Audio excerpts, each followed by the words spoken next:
New this morning, a man is dead in Indian Orchard after an officer-involved shooting. Now, according to Springfield police, they were called to the 1100 block of Worcester Street just after 4:30 yesterday afternoon.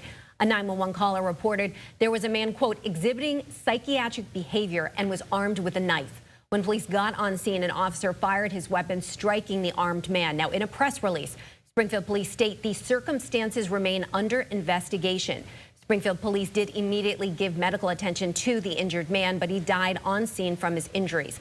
At this time, the cause of the incident remains under investigation by the Springfield Police Detective Bureau. The Hampden County District Attorney's Office will determine the, quote, propriety of the shooting and if the use of force was justified.